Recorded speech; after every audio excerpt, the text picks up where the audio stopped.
মুরগি রোগে আক্রান্ত হওয়া, মুরগি মারা যাওয়া, মুরগির রোগ প্রতিরোধ ক্ষমতা কমে যাওয়া একটি কারণ মুরগির থাকার জায়গা। আপনি যদি আপনার মুরগির থাকার জায়গায় যত্ন না নিতে পারেন, কিভাবে মুরগির থাকার জায়গা তৈরি করবেন, কখন কি পদক্ষেপ নেবেন, এই বিষয়বস্তুগুলো যদি না জানেন, তাহলে আপনার মুরগির রানীক্ষেত, গাম্বুরো, ঠান্ডা এসব রোগে আক্রান্ত হয়ে যাবে। মুরগির রোগ প্রতিরোধ ক্ষমতা কমে যাবে। আজকের ভিডিওতে আলোচনা করব মুরগির থাকার জায়গা থেকে মুরগির যে রোগগুলো হয়ে থাকে এবং কি করলে আপনার মুরগির এই রোগগুলো হবে না, কিভাবে আপনার মুরগির থাকার জায়গাটা মেনটেন করবেন। মুরগিকে ভালো রাখতে হলে, মুরগিকে সুস্থ রাখতে হলে যে বিষয়গুলো গুরুত্ব দিতে হবে, প্রথমত থাকার জায়গা পরিষ্কার পরিচ্ছন্ন রাখতে হবে।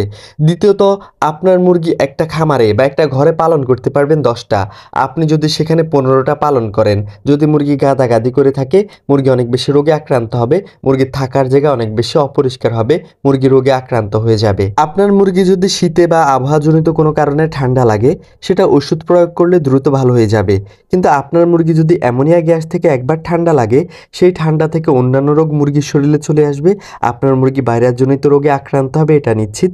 একটা সময় আপনার মুরগি মারাই যাবে। প্রথমে আলোচনা করা যাক মুরগির থাকার জায়গা থেকে যে রোগগুলো সবচেয়ে বেশি হয়ে থাকে, যে রোগগুলো সবচেয়ে বেশি হতে পারে। এরপরে আলোচনা করব কি করলে এই রোগগুলো হবে না, এবং কি আলোচনা করব আপনার মুরগিকে কিভাবে সুস্থ রাখবেন। মুরগি থাকার জায়গা থেকে সবচেয়ে বেশি যে রোগটি হয়ে থাকে সেটা হচ্ছে কক্সিডিওসিস, মানে রক্তামশয়।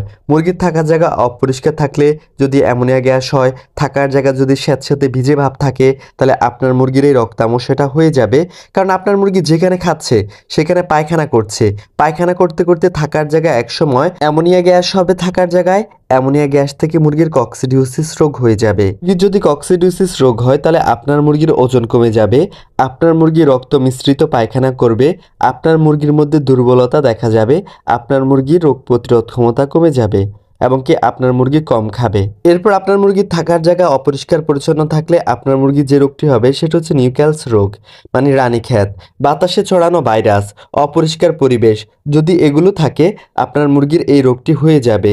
আপনার মুরগি তখন অনেক বেশি মারা যাবে। হাঁচি, কাশি, গাড় বেঁকে যাওয়া, যদি দেখেন যে এগুলো লক্ষণ, তাহলে বুঝবেন আপনার মুরগি নিউক্যালস রোগে আক্রান্ত হয়েছে। রেসপিরেটরি ইনফেকশন রোগ তখনই হবে আপনার মুরগির থাকার জায়গায় যদি ধুলাবালি হয়, বাতাস চলাচলের অভাব থাকে, যদি স্যাঁতস্যাঁতে ভিজা লিটার থাকে, তাহলে আপনার মুরগির এই রোগটি হয়ে যাবে। এই রোগের লক্ষণ হচ্ছে আপনার মুরগি হাঁচি কাশি দেবে, তারপর হচ্ছে চোখে পানি পড়বে, আপনার মুরগি হচ্ছে শ্বাসকষ্ট হবে। এরপর বর্তমান সময়ে মুরগির সবচেয়ে বেশি হয়ে থাকে গাম্বুরো রোগ। আপনার মুরগির থাকার জায়গা অপরিষ্কার পরিচ্ছন্ন থাকলে, আপনার মুরগি সঠিকভাবে যদি পানি না পায়, যদি খাবার দূষিত হয়, তাহলে আপনার মুরগির এই গাম্বুরো রোগ হয়ে যাবে। কারণ ভাইরাস সংক্রমণ, অপরিষ্কার ও ঘনবসতি পরিবেশ, যদি অনেক ঘনত্বভাবে আপনি মুরগি পালন করেন, তাহলে এই গাম্বুরো রোগ হওয়ার সম্ভাবনা সবচেয়ে বেশি থাকে। আপনার মুরগির ঢানা ধুলে যাবে যদি এই রোগ হয়ে থাকে, মানে গাম্বুরো, খাবার খেতে চাইবে না, দুর্বলতা দেখা দিবে আপনার মুরগি যদি গাম্বুরো রোগ হয়। এরপর আপনার মুরগি যদি শরীরে চুলকানি দেখেন, যদি দেখেন যে পালক পড়ে যাচ্ছে, আপনার মুরগির ওজন কমে যাচ্ছে, তাহলে বুঝবেন আপনার মুরগি প্যারাসাইট ইনফেকশন রোগে আক্রান্ত। এই রোগটিও থাকার জায়গা থেকে হয়ে থাকে সবচেয়ে বেশি।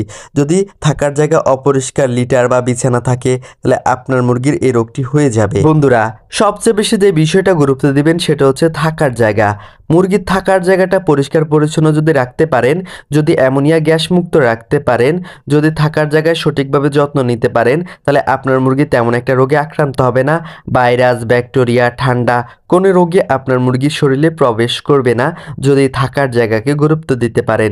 মুরগির থাকার জায়গা থেকে সবচেয়ে বেশি রোগের উৎপত্তি হয়ে থাকে। এরপরও কিছু দিক খেয়াল রাখবেন, লক্ষ্য রাখবেন, যেন মুরগির খামারে সঠিকভাবে আলো বাতাস চলাচল করতে পারে, সেদিক নিশ্চিত করবেন। পরিষ্কার পানি, পরিষ্কার খাবার দেবেন, তারপর নিয়মিত ভ্যাকসিন করবেন, যে ভ্যাকসিন প্রয়োজন। তারপর কৃমিনাশক, মুরগিকে সঠিক সময় কৃমিনাশক করতে হবে, কৃমির ডোজ করতে হবে। তারপর মুরগির ঘর জীবাণুনাশক দিয়ে স্প্রে করবেন, ঘরের চারপাশে জীবাণুনাশক দিয়ে স্প্রে করবেন, তাহলে আপনার মুরগি আর রোগে আক্রান্ত হবে না। জীবাণুনাশক হচ্ছে টিমসেন, এই ওষুধটা দিয়ে স্প্রে করতে পারেন। তারপরে হচ্ছে ভাইরোসিড, এই ওষুধটা দিয়ে স্প্রে করতে পারেন, মুরগির ঘরে যেন অন্যান্য কোনো জীবাণু প্রবেশ না করতে পারে। যদি ঘরোয়াভাবে করতে পারেন, তাহলে পটাশের পানি দিয়ে স্প্রে করতে পারেন মুরগির ঘর আশেপাশে। একটা জিনিস চিন্তা করেন, আপনাকে যদি একটা নোংরা পরিবেশে থাকতে দেওয়া হয়, সেই পরিবেশে যদি আপনাকে খাবার-দাবার এগুলো দেওয়া হয়, আপনি হয়তো ঠিকমতো খেতেই পারবেন না। খাবার পানি খাওয়া অনীহা প্রকাশ করবেন। একটা সময় আপনি নিজে অসুস্থ হয়ে পড়বেন। তেমনি মুরগিকে যত ভালোই খাবার দেন না কেন, যদি নোংরা পরিবেশ হয়, থাকার জায়গায় অ্যামোনিয়া গ্যাস হয়, যদি লিটার অপরিষ্কার হয়, তাহলে আপনার মুরগি খেতে চাইবে না। খেতে না চাইলে আপনার মুরগির রোগ প্রতিরোধ ক্ষমতা কমে যাবে। মুরগি আস্তে, আস্তে দুর্বল হয়ে পড়বে। তারপর ঘনত্বভাবে মুরগি পালন করলেও মুরগি অসুস্থ বেশি হয়ে যায়। মুরগিকে যতটুকু জায়গা দেওয়া দরকার, মুরগিকে ততটুকু জায়গা দিতে হবে। মানুষ ধরেন আপনি হচ্ছে একটা রুমে ১০ জন মানুষ থাকতে পারবে। এই রুমে যদি ১২ থেকে ১৫ জন থাকে তাহলে থাকতেও কষ্ট হবে, তারপর অস্বস্তি বোধ হবে, তারপর রোগ প্রতিরোধ ক্ষমতা কমে যাবে, মানুষগুলো অসুস্থ হয়ে পড়বে। তেমনি মুরগিকেও পর্যাপ্ত জায়গা দিতে হবে, ভালো খাবার, ভালো পানি দিতে হবে। আর সবচেয়ে বেশি একটা বিষয় গুরুত্ব দিতে হবে, থাকার জায়গা। যত বেশি থাকার জায়গাকে গুরুত্ব দিবেন, যত বেশি থাকার জায়গা পরিষ্কার পরিচ্ছন্ন রাখবেন, আপনার মুরগি তত কম রোগে আক্রান্ত হবে। আর খামার যেন আলো বাতাস প্রবেশ করে সেদিকে লক্ষ্য রাখতে হবে। বন্ধুরা, আশা করি আমি বুঝাতে পেরেছি কোন একটি কারণে মুরগি সবচেয়ে বেশি রোগে আক্রান্ত হয়ে যায়। আবারও বলে দিচ্ছি, থাকার জায়গা। থাকার জায়গা যদি অপরিষ্কার হয় তাহলে মুরগি সবচেয়ে বেশি রোগে আক্রান্ত হয়। তো এতক্ষণ আপনাদের মাঝে ছিলাম। আল্লাহ হাফেজ, আসসালামু আলাইকুম।